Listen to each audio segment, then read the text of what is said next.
Assalamualaikum warahmatullahi wabarakatuh. Selamat pagi anak-anak. Alhamdulillah kita masih bisa berjumpa kembali ya dalam pembelajaran bahasa Indonesia. Nah, jika minggu lalu itu kita sudah belajar tentang surat lamaran pekerjaan, nah kali ini kita lanjutkan materinya yaitu di bab kedua, yaitu ada teks cerita sejarah. Nah, di kelas 10 dulu kalau tidak salah kalian sudah pernah mendapatkan cerita sejarah. Nah, tapi perbedaannya di kelas 12 ini kalian nanti akan mendapatkan materi tentang cerita sejarah yang bentuknya novel. Jadi kalau dulu itu masih cerpen, nah sekarang itu bentuknya novel. Novel itu lebih kompleks masalahnya dibandingkan dengan cerpen. Nah, sebelumnya masih ada yang ingat cerita sejarah itu apa?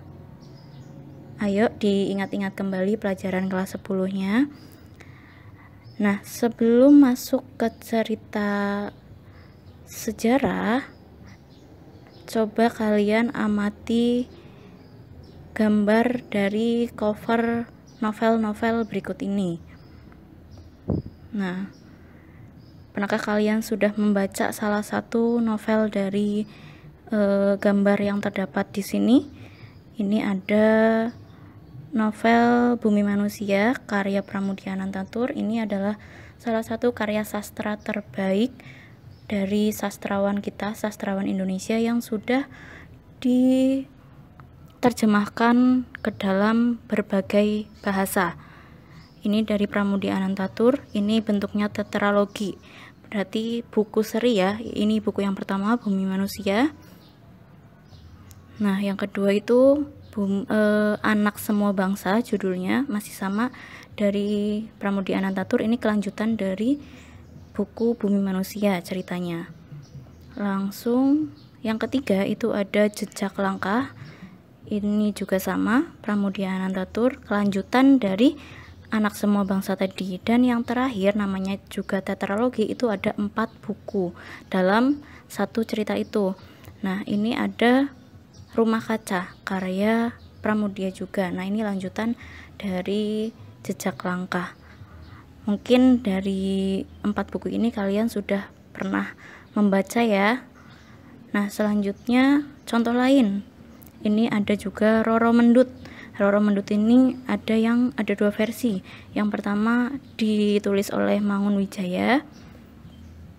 Terus selanjutnya Roro Mendut juga dan ditulis oleh Ajib Rosidi. Selanjutnya contoh yang lain itu contoh novel cerita sejarah. Itu ada karya dari Ramadan KH, itu judulnya Ku Antar ke Gerbang. Ini mengisahkan tentang Bung Karno dengan istrinya. Nah, mungkin di antara sekian banyak contoh novel sejarah, novel cerita sejarah, mungkin kalian sudah ada yang pernah membacanya. Nah, kita lanjutkan. Itu contoh-contoh karya nyatanya dari novel cerita sejarah. Nah, kita lanjutkan apa sih itu cerita sejarah dalam bentuk novel. Kita akan kupas di sini. Nah, selanjutnya ini novel sejarah, pengertiannya yaitu novel yang di dalamnya menjelaskan dan menceritakan tentang fakta kejadian masa lalu yang menjadi asal mula atau latar belakang terjadinya sesuatu yang memiliki nilai sejarah, bisa bersifat naratif ataupun juga deskriptif. Jadi intinya novel sejarah itu biasanya tokoh, ada latar tempat, waktu, itu diambil dari kisah nyata atau fakta sejarah zaman dahulu. Namun yang membedakan novel sejarah, novel ini bentuknya imajinatif ya biasanya, atau fiksi atau karangan. Nah, yang membedakan dari novel yang lain, kalau novel yang lain itu biasanya semuanya itu berbentuk imajinatif atau karangan atau fiksi. Kalau novel sejarah itu biasanya latar tokoh, terus latar tempat juga waktu itu biasanya diambil fakta atau nyata dari kejadian yang sudah pernah ada. Nah, yang membedakan itu kalau novel sejarah itu perasaan dari tokoh itu akan dikembangkan kembali. Yang diimajinasikan itu perasaan tokoh tersebut. Perasaan secara mendalam akan lebih dikupas di dalam novel sejarah atau akan dikupas oleh penulisnya. Nah, tujuannya apa sih dibuatnya sebuah novel sejarah? Nah, tujuannya itu yaitu untuk fakta-fakta sejarah itu sebagai latar belakang untuk mengisahkan tokoh-tokoh fiksinya, bertujuan mengisahkan kembali seorang tokoh sejarah dalam berbagai dimensi kehidupannya, seperti emosi pribadi tokoh, tragedi yang menimpanya, terus ada juga kehidupan keluarganya dan masyarakatnya serta pandangan politiknya. Nah, kehidupan keluarganya ini biasanya tidak dikupas secara lebih mendalam ya di teks sejarah. Nah, biasanya ini akan diimajinasikan kembali, dibuat fiksi kembali oleh penulisnya di dalam novel sejarah. Nah, sampai di sini paham atau bingung? Kalau paham, kita lanjutkan. Nah, kita lanjut ke jenisnya. Jenis itu novel sejarah itu masuk ke dalam jenis apa sih? Nah, tentunya kalau novel itu kan menceritakan cerita. Nah, itu masuk ke dalam teks narasi, jenis teks narasi. Nah, novel cerita sejarah ini termasuk ke dalam jenis novel ulang atau rekon. Nah, kita saksikan. Novel ulang itu dibagi menjadi 3. Yang pertama itu ada rekon pribadi. Yang kedua itu ada rekon faktual. Yang selanjutnya ketiga itu ada rekon imajinatif. Nah, kita kupas satu persatu. Rekon pribadi yaitu adalah novel yang memuat kejadian atau penulisnya terlibat secara langsung. Jadi penulis dari novel itu terlibat secara langsung, dia menjadi tokoh di dalam cerita tersebut, atau penulisnya itu pernah mengalami kejadian yang ada di dalam yang diceritakan di dalam novel sejarah tersebut. Jadi terlibat langsung. Itu rekon pribadi. Nah, selanjutnya ada rekon faktual atau informasional, yaitu novel yang memuat kejadian faktual seperti eksperimen ilmiah, laporan polisi, dan sebagainya.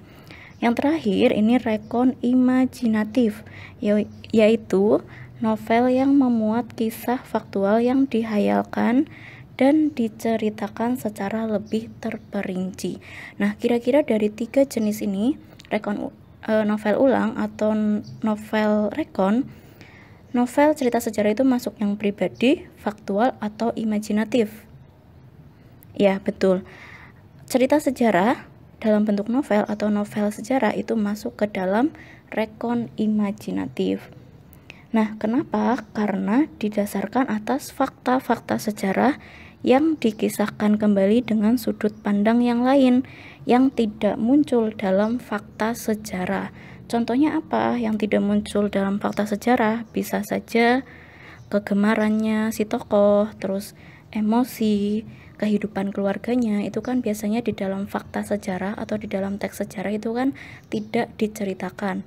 Nah, ini diceritakan dengan imajinasi penulisnya, seperti kegemaran, emosi, keluarga itu akan lebih dikembangkan lagi, akan diimajinasikan lagi ceritanya di dalam novel sejarah. Nah, itu untuk jenisnya. Kita lanjutkan selanjutnya.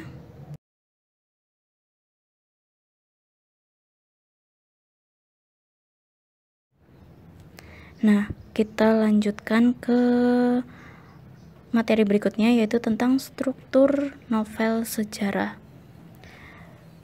Struktur novel sejarah itu bagaimana? Nah, novel itu tadi kan termasuk ke dalam jenis teks narasi. Nah, jenis teks narasi yang lain selain novel itu ada cerpen, terus ada apa lagi? Ada cerita bersambung. Nah, kira-kira strukturnya juga mirip-mirip dengan cerpen. Jadi kita lihat ada apa saja. Yang pertama itu ada pengenalan situasi, atau kalian lebih mengenalnya itu orientasi, orientation.